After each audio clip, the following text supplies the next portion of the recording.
So you get these impressive leaders for the brief time of 20 minutes. So I'm going to dive right in and start with a question for all of you. As we look at today's softer market, softer in quotes, what's the biggest challenge you see to profitability right now? What needs to change in how owners, operators, and brands work together? Navin? I think a few things.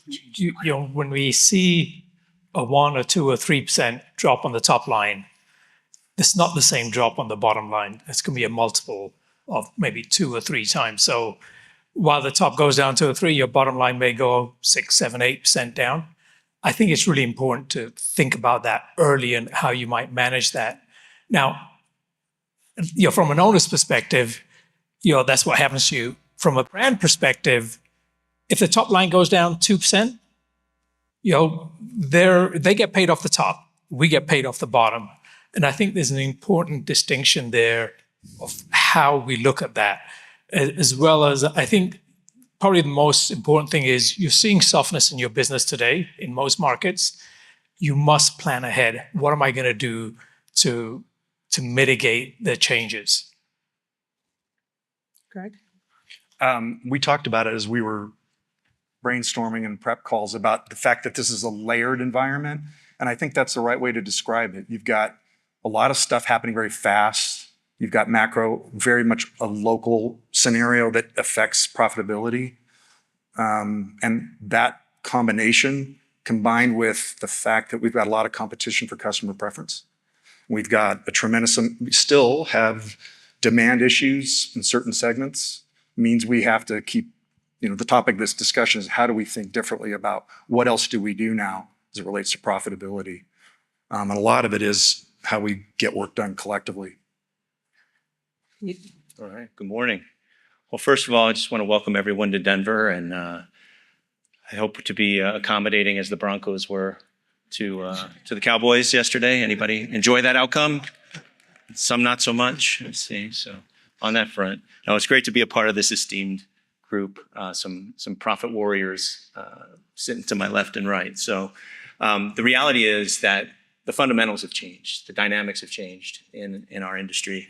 And it's a real struggle, I think, with eroding margins for our owners. The reality is some of these fundamentals were in play prior to, and it only took us a few minutes, I'm going to mention the pandemic. And a lot of us want to put the pandemic behind us, but the reality is that those fundamentals have changed dramatically as a result of those circumstances. We spend more time now thinking about and trying to support our owners through the lens of debt coverage and some of that, those financials coming to roost, if you will.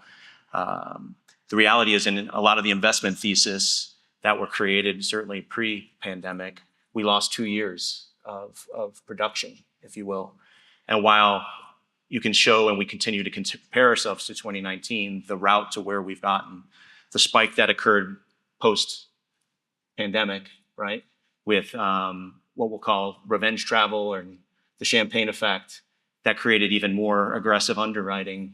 We're up against that now. And so getting aligned with all stakeholders, management, certainly ownership, and in particular brands, as we've talked about, on how we can help our owners navigate through these waters and focus on that bottom line, whether it's wage cost, insurance. There's just an incredible elevation of a lot of cost elements, to your point, Navin, that are exceeding and outpacing what we see in terms of top line opportunity and growth. And a lot of that top line growth is really isolated to the luxury and kind of upper tier segments, right, where most of our inventory collectively across our industry doesn't exist in that space. So having good dialogue, understanding, getting aligned, and aligning goals and objectives, I think is where we are today in the space, what we need to do. Thanks. Jeff? Good morning. So the way I kind of look at the industry today and what we're seeing is that we normally go through these 10-year cycles. And we all know that in the industry, we prepare for it, we see it, we build back up from a revenue-based perspective, expenses creep, but then we go through our traditional cycles. That's happened a lot sooner this time around. When you think about the pandemic, it wasn't that long ago. And so you start to end up in a situation just a few years later, after significant inflation, labor going through the roof, costs going up, And now we're posed with there's some softening and what's happening out there. We've got international demand issues and some other things that we're all wrestling with. So one of the things that we just went through the budgeting process in our company, and we layered in a few items that were new. I didn't think they were going to be an effect on the hotels. But when our managed hotels and some of our managed owners started to put all these minor, what I thought were minor new costs in, very quickly I got feedback that it was affecting them in a significant way. So when you think about where we are today, I think that we've got to, as a brand, clearly be smart in what we're doing because that softening is real. And these managed hotels that I was speaking of, not necessarily our owned assets, but our managed hotels, and now our owned asset general managers as well, are coming to me and saying, there's nowhere else to cut. You know, I've been doing this for so long now. I did this so much at the end of COVID to try to get our numbers right. I don't know where else to go. I can't find any additional cuts to be able to get the profitability that we need. So I think we're in a very unique time that we haven't gone through the traditional growth that we see in the industry over multiple years. We're now in a softening mode again without the ability to find those places to create our profitability. And that brings up a good point in terms of aligning incentives across the ecosystem. And there's a real tension in the model, right? The brands answer to shareholders, operators to efficiency metrics, and owners to investors. Who should ultimately be driving the boat? And how do we create harmony among those priorities? And I may start with you, Greg, from the brand perspective, if you don't mind. Thank you for that. That's a great, I think that's at the core of what we're talking about today, is that, you know, Marriott, we're a brand organization, but we also have this rich history of operating hotels and benefiting from the relationships we have with owners to affect the way we do things at the brand level and system-wide. So I think the how we do things is going to be as important because there are going to be, you mentioned it, there are going to be ongoing and cyclical changes within this longer term challenge. So thinking of it, teaching our folks and our leaders at all parts of the organization to think like an owner, to understand what is happening with each owner's economics and know how to bring to bear everything they possibly can to help is critical. You said align incentives. Likewise, whether it's performance evaluations or incentive compensation, needs to be weighted and is weighted very heavily towards the profit equation. That way, at least we know that everyone's thinking the same about where else can we go for the bits and pieces to optimize profit. And then you kind of pull back and you look at Marriott or any brand company and you go, well, what else do you do? We've always benefited from owner advisory councils, from our franchise advisory groups, and from even general manager and property and operating advisory councils to inform what we do at the brand or system level. And I think that work, the coalition, the fact that we have this feedback loop, that is going to be the key to how we succeed in terms of profitability. Two examples, if I could, because I think this is current, is recently within Marriott, we've modernized our brand standards. And in that, and as part, there's financial efficiency there. And keeping and being honoring everything that makes our brands great and takes care of the customer, but at the same time stripping out some of the and making it more economical is critical. And then, as many of you know, we've also recently tiered or are working to modify our long-term standards and scope work on all of our capital projects so that you can still uphold the brand, but then work the economic model and make things more cost efficient for the long-term capital projects. So I think those are two examples, but the concept is the same, which is get the feedback, work the edges, and find every angle to be more profitable. Pete, do you have a perspective on who should be ultimately driving? Sure. Look, I think everyone has a vested interest in the outcome. I think in this circumstance, it's really to me the paradigm shift, and not even a shift. I think our brands recognize this, certainly the big brands, but again, continuing to lean towards how do we take care of our ownership community. That's our backbone. I understand the dynamics of, and we all respect shareholder value and the big brand's bottom line.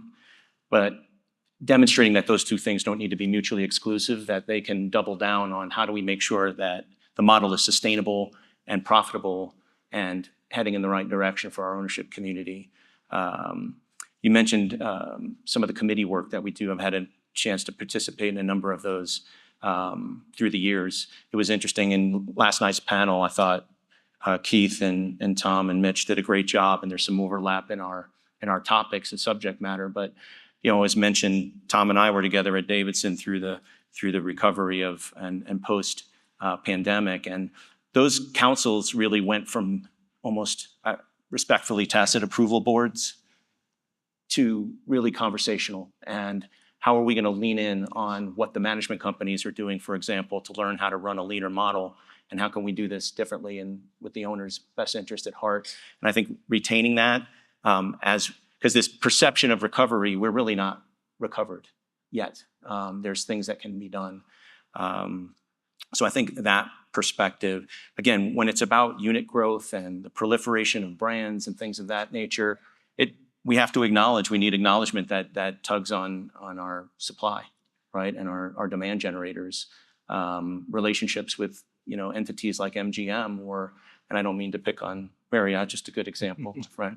But whether it's that or homes and villas and getting into some of these competitors and disruptors in the space, I admire the approach, but we have to acknowledge and understand and adjust the model to compensate our current ownership committee when your AOP is impacted or things of that nature.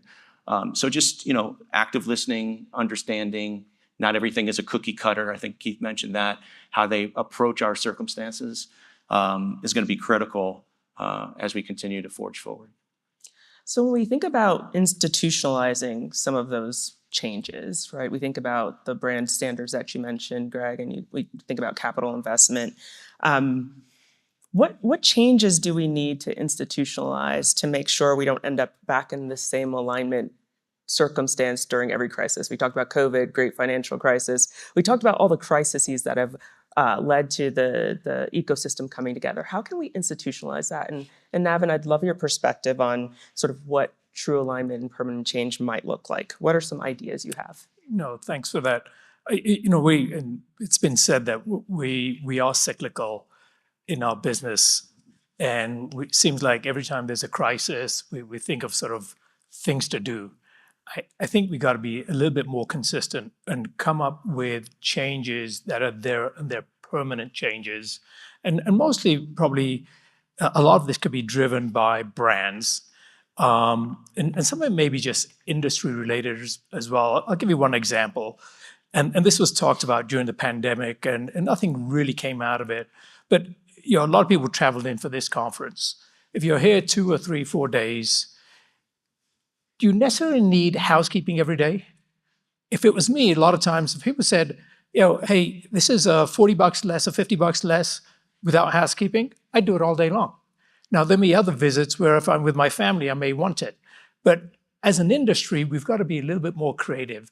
And should we have 2-tiered pricing? Someone goes online, books a room with or without housekeeping. Obviously, with one night stay, you're going to have housekeeping, but anything longer than that, how do you institutionalize things like that? How do you really bring new thoughts to this business? The other thing we're seeing, which you probably all know this, that our business is highly correlated to the GDP, except for now. GDP is increasing, our revenues are decreasing, which may be the first time ever, at least in my memory, that that's really happened. And so we find ourselves in a really complicated time. And with that, we need to make changes that are, they're there, they're institutionalized. And that's just one of many. I think the other things that are there that we can do, maybe sort of instance like this may be more of an idea. There's something known as FedNow. And what the FedNow does is it's the most newest rails for money transfer, where money can go from your account into the other person's account directly without going through any other intermediary. And if we can do that with credit card transactions, or what are currently known as credit card transactions, there's a real margin of 2% plus or minus. Can you actually avoid that and those monies going directly into your account? While that's not institutionalizing it, it's something that needs to be worked on. Now, if you think of that one, I think the challenge is going to be our brands. Because if credit cards are no longer a thing, the way they are today, there's a lot of money that's being earned by the brands under the credit card programs. Anyone have other ideas of changes that we should make permanent? My sense of it is along the lines of all the technology, and when we think about innovation and technology, I also think about how do we teach our leaders, including ourselves, how to keep up with what information and technology we have to make the most of it from a profit standpoint. Because I see an example for us would be, we have this rich set of data, but how well do we take advantage of it to benchmark, to drive, as Jeff, you said, to drive the costs down in our hotels and avail ourselves of that. It's sitting there and the technology or the innovation's there, but we as people need to be able to understand how to take that and take advantage of it. So spending a lot of time making sure that we're keeping up with the new innovations to me is critical. And so, Jeff, I know we talked a little bit when we were prepping about labor and technology and political advocacy. How can the industry more proactively influence these external factors from things like visa reform and workforce pipelines? Yeah, I think that clearly labor is a big cost. It's the biggest cost all of us have in our hotels. And how do we wrestle with that? I'm going to pivot a little bit to something that I think is interesting. You know, we're a people business. There's no doubt about that. And Mitch said it on the panel yesterday.